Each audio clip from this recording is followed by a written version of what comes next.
Welcome. Today I'm making full page pockets using 12 by 12 sheets of cardstock. So here I've got a pocket on this side, pocket there, and then it spans all the way across the signature to two more pockets on this side. And on the back, it's just a decoration. Here's another example. This journal is 11 inches tall, so I took two sheets and combined them in order to get all of these pockets here of varying depths. So let's make a couple. So first you take a 12 by 12 sheet of paper and cut it down into as many pieces as you like, depending on how deep you want the pockets to be and how thick the strips you want to have. Generally, I like to have 3 pieces. Here I want to have a signature that is 10 inches wide and 8 inches tall. So I took this 12 incher, cut off 2 inches, and now I've got these 3 strips. And then at this point I want to do some looking at the front and back and trying to decide how I want them to be organized. In order to have some contrast, I generally like to have the middle one flipped over or turned around so that we can get a different image. And then we want to see that the back side looks like we want it as well. So that looks good. And now the question is, do you want the pockets to be on this side or on this side? And in this case, I want them on this side. So now I'm going to take my ruler, and in order to get that 8 inches, I want to eyeball about how deep I want those pockets to be before I start gluing. So that's about and when you are deciding how deep these pockets are, you could arrange them in different ways. If you wanted to have a deep pocket here and then a shallow pocket there, or if you have, say, an image that you really want to show, you could rearrange these to fit. So here I want it to be more or less evenly distributed with somewhat even depths of pockets for top and bottom. The way that you want to glue this is to start with one strip down the middle, down the bottom side, and have some going up the top here. And then when you go here, you want to flip it over and get the top corner here to make sure that you'll have a full coverage on the sides. Then it's a matter of trying to line it up and getting it straight.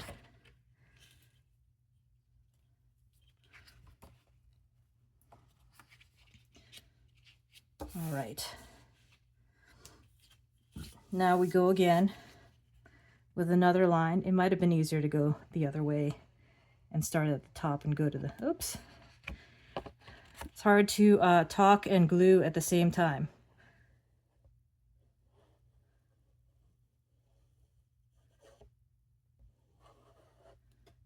Yep. That is a little bit of a challenge there, trying to talk and glue at the same time. So we've got that. We want to make sure that we've got the top edge so that we can get that corner covered in that pocket. And then again, because I want it to be about 8 inches tall, I need to line this up, because otherwise it might not fit in my journal. So here we are, and once this is dry, we'll have a pocket here and a pocket here, and I will fold it in half. I would not recommend folding it at this stage while the glue is not yet dry, because you'll probably get some buckling and gaps in the pocket. I can do one more here.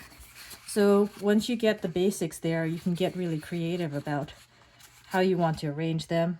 If you want to have multiple layers, if you want to have them staggered like this. In this case, what I'm thinking is the size of my book pages are 8 by 5.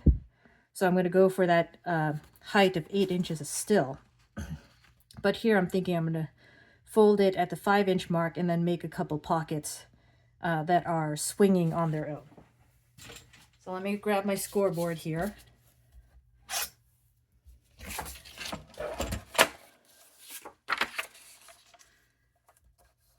and I will be scoring at the 5-inch mark.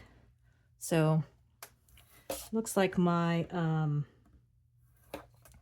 desk is not quite long enough for me to show you the 5-inch mark on this side, but I like getting it really close to me. That's why I have the inches side on this side, so that I can get really close to it.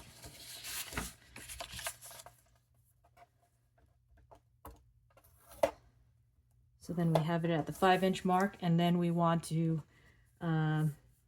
this is like 7 inches here, so we want to go 3.5, 6, 7, 8.5, and just 1 over. So that's 8.5 and just a bit. 8.5 and just a bit. I suppose I could have done this more efficiently if I had thought a little further ahead, but that's okay. 8.5 and a bit. So then these will all be folded at the point where it's going to be the middle of the signature. And then here, I'll fold this over, and then there's a little gap there so that the pocket will not be impinged by any threads that go through here. And then maybe, since this is going to be tight, I might want to punch a couple holes for the thumb notches, and hope I get it somewhat in the middle. So don't need the scoreboard. Maybe I can move that and make that a little easier for us.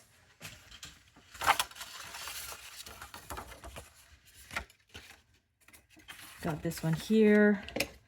I think probably more importantly than getting it square in the middle, I want to make sure that I got them lined up at the same point. Otherwise, it's going to look pretty weird on the same page there. So that was already slightly off.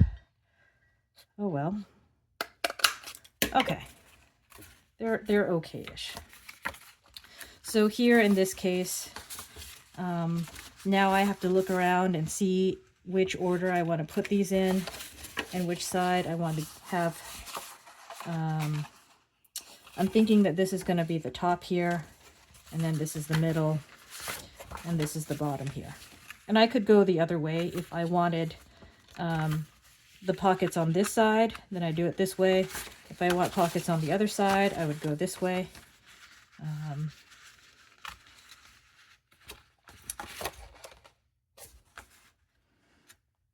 Yeah, why don't we do that? So then it's a little easier to glue in this direction since you're seeing the back. And then maybe I'll take my advice from last time and try to glue it front to back.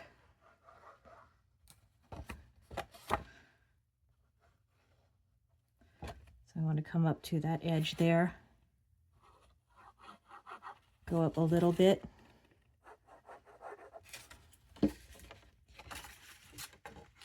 And then on this side, I just want to make sure that I have just the top there, just to make sure we've got full coverage along the edges of the pocket. Now we try to line them up to get a similar look to what we had last time. And trying to get to that 8-inch mark, I'm going to have to make sure I get this top one the right depth in order to make that happen. So I guess it was a little easier to see on this side since it's not as busy as this sheet was. All right.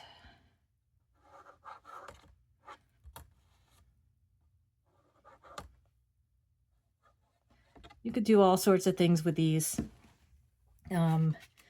in different configurations to get a similar look. And now I'm going to take it over here just to make it easier for me to get closer to that edge and reach about 8 inches. And then I just want to make sure we're straightish.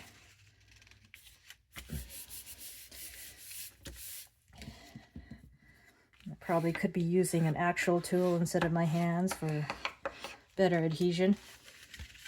And then we've got these 2 pockets on this side, and this side is just decorative. Now we still have these 3 to fold over. So I guess we would start with this side. And it's basically folding, you know, two sides in order to complete this pocket.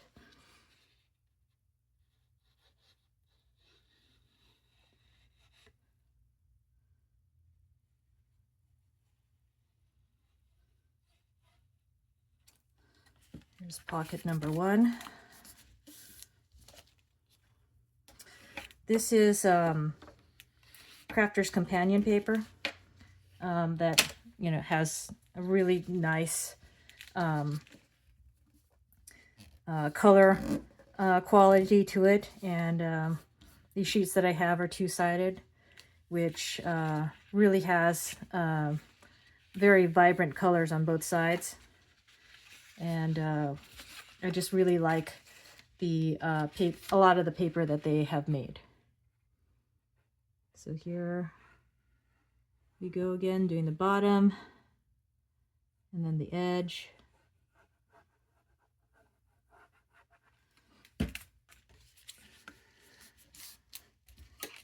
And hopefully doing a little less squidging of the glue so that I'm not getting it onto this sheet. It's hard to tell whether some of these splotches are on the paper or not, since it's got different variations there. All right, one more.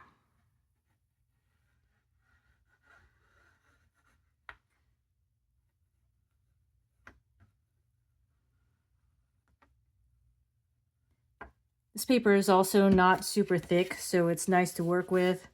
It's pretty flexible, and you can bend it without much likelihood of cracking. So here we have it. We got these 3 pockets. And now there's additional configurations that you could do. Let's say you put it into a signature. You could potentially flop one of these over so that on one side of the signature, let's say I had some pages right here. On one side you have this, and these pockets as well on this side here and here. And then you go to the other side and you got these 2 pockets. You could switch these around. Could be that you have, well, something like this on this side. I guess there's not that many combinations, as they're not going to be able to flip against each other, but there's the idea that you can have 2 pockets or 3 pockets on one side of the signature and have an additional flap on the other side if you wanted. Okay, here we go. So you could have it like this, where you got a pocket there. I would recommend that you have at least more than 1 pocket on this side, so that when you are sewing in your signature, that you'll have more holes going through the middle. So you'd either have, well, I usually do a 3-hole pamphlet stitch, but with having more than half of the height of the paper, you'll have more places of contact in your signature. So hope that is helpful, and I'd love to see if any of you are making pockets like these. Thank you.